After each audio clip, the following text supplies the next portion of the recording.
اس episode کے start میں امیر سعادتین کارج کے حصار قلعے میں عارض کے پاس بیٹھا ہوتا ہے۔ عارض کہتا ہے امیر سعادتین آپ اختیارات کی بات کرتے ہیں لیکن آپ سے ایک سردار اعلیٰ قابو میں نہیں آ رہا۔ ارطغرل نے ہم سب کے سامنے آپ کو بے عزت کر دیا ہے۔ سعادتین کہتا ہے آج سے کچھ عرصہ پہلے ویسیلیوس بھی اسی طرح کی باتیں کر رہا تھا، پھر اس کا انجام کیا ہوا؟ ارطغرل نے اس کا سر قلم کر دیا۔ مجھے معلوم ہے کہ ارطغرل کے لیے جال بچھانے والے تم ہی ہو۔ اگر میں چاہوں تو میں آج ہی تمہارا سر اور قلعہ دونوں لے سکتا ہوں۔ عارض مسکرا کر کہتا ہے تم ساری زندگی بھی چاہو تو بھی یہ بات ثابت نہیں کر سکتے۔ سعادتین کہتا ہے تمہارے بازو کے پیچھے جو زخم ہے وہ بمسی کے ساتھ ہی لڑائی کے دوران آیا تھا۔ عارض کہتا ہے تم نے کترینہ کو جو خط لکھا تھا وہ میرے علم میں ہے۔ سعادتین کہتا ہے میرا مشورہ یہ ہے کہ تم خیالی دنیا سے باہر آؤ اور حقیقت کے پیچھے بھاگو۔ اگر تم اپنے معاہدے پر قائم رہتے ہو تو ہم دونوں کافی زیادہ سونا کما سکتے ہیں۔ عارض کہتا ہے آپ کی بات درست ہے امیر حضرت، لیکن آپ تو کونیا روانہ ہونے والے ہیں۔ سعادتین کہتا ہے میرے جانے کے بعد بہادر صاحب میرا نمائندہ ہوگا۔ پھر عارض کھڑے ہو کر کہتا ہے کہ رات کے وقت میرے 2 سپاہی مردہ حالت میں پائے گئے ہیں اور مجھے اس بات کا یقین ہے کہ یہ ارطغرل کا ہی کھیل ہے۔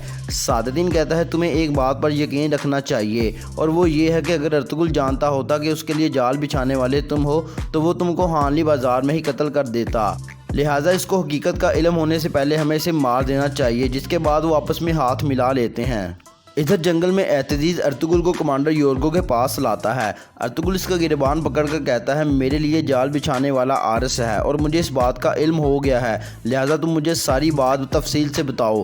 یورگو کہتا ہے مجھے کسی بات کا علم نہیں ہے، جس کے بعد ارطغرل بمسی کو رسی کھینچنے کا حکم دیتا ہے۔ جیسے ہی وہ رسی کھینچتا ہے تو یورگو کہتا ہے رکو میں تمہیں سب بتاتا ہوں۔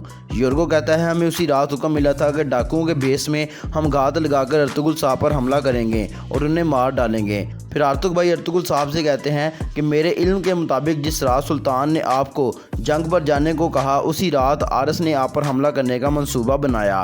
پھر ارطغرل یورگو سے پوچھتا ہے اسے میرے جنگ پر جانے کا علم کیسے ہوا؟ یورگو کہتا ہے مجھے اس بات کا کوئی علم نہیں ہے جناب، لیکن اس رات وہ کترینہ کے ساتھ تھا اور آپ کو قتل کرنے کا منصوبہ بنا رہے تھے۔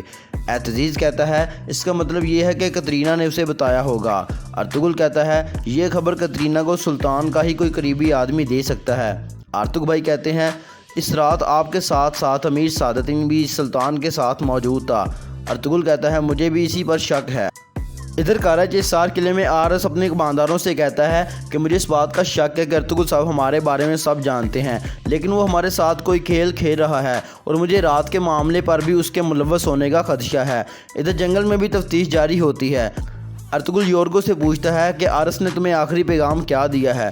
یورگو بتاتا ہے کہ عارض نیکو نامی تاجر کے ساتھ مل کر حانلی بازار کی تجارت کو تباہ و برباد کرنا چاہتا ہے اور مجھے نیکو کو بحفاظت کارج کے حصار قلعے پہنچانے کی ذمہ داری دی گئی ہے۔ ارطغرل کہتا ہے وہ تاجر کب تک یہاں آئے گا؟ یورگو کہتا ہے وہ چند دنوں میں یہاں ہوگا۔ آرتک بھائی کہتے ہیں میرے خیال میں یہ وہی تاجر ہے جس کا ذکر امیر سعادتین نے بھی کیا تھا۔ ارطغرل کہتا ہے یقیناً اس میں امیر سعادتین کی بھی ملی بھگت ہے۔ پھر یورگو کہتا ہے مجھے جو معلوم تھا وہ میں آپ کو بتا چکا ہوں جناب، لہٰذا میری جان بخش دی جائے۔ پھر ارطغرل کہتا ہے بمسی اس کے لیے جو ضروری ہے وہ کر دو۔ بمسی اس کی رسی کھینچ کر اسے مار دیتا ہے۔ آرتک بھائی پوچھتے ہیں ارطغرل صاحب کیا آپ یہ تمام باتیں سلطان کو بھی بتائیں گے؟ ارطغرل کہتا ہے یقیناً آرتک بھائی، سلطان کو پتہ چلنا چاہیے کہ سعادتین کتنی بڑی غداری کر رہا ہے۔ پھر ارطغرل اعتزیز سے کہتا ہے کہ فوراً قلعے جاؤ اور مجھے وہاں کی صورتحال سے آگاہ رکھنا۔ ادھر حانلی بازار میں سرداران کی دعوت کی تیاریاں ہو رہی تھیں اور خواتین ان کے لیے کھانا بنانے میں مصروف تھیں۔ اتنی دیر میں سعادتین اپنے کمرے میں پہنچ جاتا ہے تو وہاں پر ایک صندوق پڑا ہوتا ہے۔ سعادتین پوچھتا ہے یہ صندوق کیسا ہے گوگتگ؟ وہ بتاتا ہے کہ اس میں ارطغرل صاحب کے لیے لباس اور تحفے ہیں اور یہ صندوق سلطان کی طرف سے بھیجا گیا ہے اور ان کا حکم یہ ہے کہ یہ چیزیں ارطغرل صاحب کے حوالے کر کے آپ فوراً کونیا روانہ ہو جائیں۔ مزید یہ کہ یہ لباس آپ اپنے ہاتھوں سے ترک سرداران کے سامنے ارطغرل صاحب کو پہنائیں گے۔ پھر سعادتین غصے میں کھڑے ہو کر کہتا ہے کہ ارطغرل پر اور اس کے سردار اعلیٰ بننے پر لعنت ہو۔ پھر وہ کہتا ہے کہ ہم اپنے سلطان کے حکم کے خلاف نہیں جا سکتے، لہٰذا میں نہ چاہتے ہوئے بھی ارطغرل کو یہ لباس پہناؤں گا۔ تم دعوت کے ختم ہونے کے بعد کونیا جانے کے لیے گھوڑے تیار رکھو۔ وہ کہتا ہے جیسا آپ کا حکم امیر حضرت۔ ادھر قبیلے کی باقی خواتین بھی دعوت میں شرکت کے لیے حانلی بازار میں پہنچ جاتی ہیں۔ حائمہ خانم کہتی ہیں اللہ کے حکم سے ارطغرل واپس آ چکا ہے، اب ہم ترکت اور اسلحان کی شادی کا بھی سوچیں گے، جس کے بعد اسلحان مسکرانے لگتی ہے۔ ادھر بہادر صاحب سعادتین کے پاس حاضر ہو کر کہتے ہیں کہ ارطغرل نے سردار کے انتخاب کے لیے جرگہ مؤخر کر دیا ہے۔ لہٰذا آپ مجھے حکم دے تاکہ میں اس کا سر قلم کر سکوں۔ صادقین کہتا ہے کہ وقت آنے پر تم اس کے ساتھ ساتھ اس کے خاندان کو بھی ختم کر دینا، لیکن فی الحال تمہیں صبر سے کام لینا ہوگا اور آج تمہیں ہر حال میں اس کی اطاعت کرنا ہوگی۔ بہادر کہتا ہے میں کبھی بھی اس کی اطاعت نہیں کروں گا۔ صادقین کہتا ہے اگر تم ایسا نہیں کرو گے تو پھر تم میرے کسی کام کے نہیں رہو گے، جس کے بعد وہ وہاں سے باہر چلا جاتا ہے۔ ادھر مرکزی ذہن میں تمام لوگ جمع ہو جاتے ہیں اور اتنی ہی دیر میں ارطغرل بھی اپنے سپاہیوں کے ہمراہ تشریف لے آتا ہے۔ پھر ارطغرل سامنے کھڑا ہو کر ان سب کو سلام کرتا ہے اور کہتا ہے کہ جیسا آپ تمام لوگ جانتے ہیں کہ مجھ پر گھات لگا کر حملہ کیا گیا اور میری غیر موجودگی میں اس بازار کو بھی بیچنے کی کوشش کی گئی۔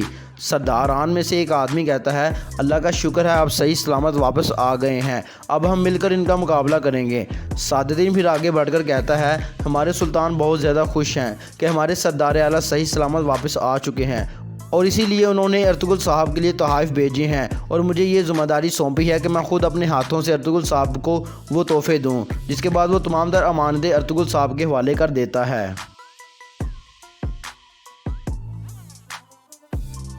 پھر وہاں موجود تمام لوگ ارطغرل کو مبارکباد دیتے ہیں۔ صادقین ارطغرل کے گلے ملتا ہے اور کہتا ہے اللہ اس میں بھلائی فرمائے۔ ارطغرل کہتا ہے بھلائی اس وقت ہوتی ہے جب اندر کی بددیانتی کو ختم کیا جاتا ہے۔ پھر ارطغرل بیٹھنے کے بعد ترگت اور بمسی کو حکم دیتا ہے کہ سانجار کو یہاں لاؤ، میں اپنے سرداران کے سامنے اپنا فیصلہ سناؤں گا۔ اس کے بعد بہادر صاحب کافی زیادہ غصے میں آ جاتے ہیں۔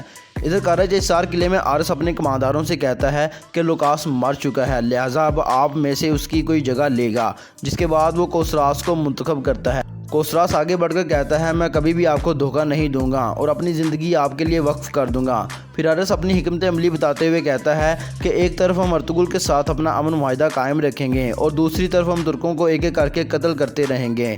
کوسراس کہتا ہے جناب ہم نے ڈاکوؤں کی مدد سے قافلوں پر حملے کروائے ہیں، لیکن اب ہم ان کے قبائل پر بھی حملے کرواتے ہیں تو پھر کوئی بھی امن باقی نہیں رہے گا۔ عارس مسکرا کر کہتا ہے ہم یہ کام نہیں کریں گے بلکہ ہمارا عظیم سپاہی تیتن یہ کام کرے گا۔ کوسراس کہتا ہے وہ بہت خطرناک آدمی ہے جناب، وہ کہیں ہمارے لیے خطرہ نہ بن جائے۔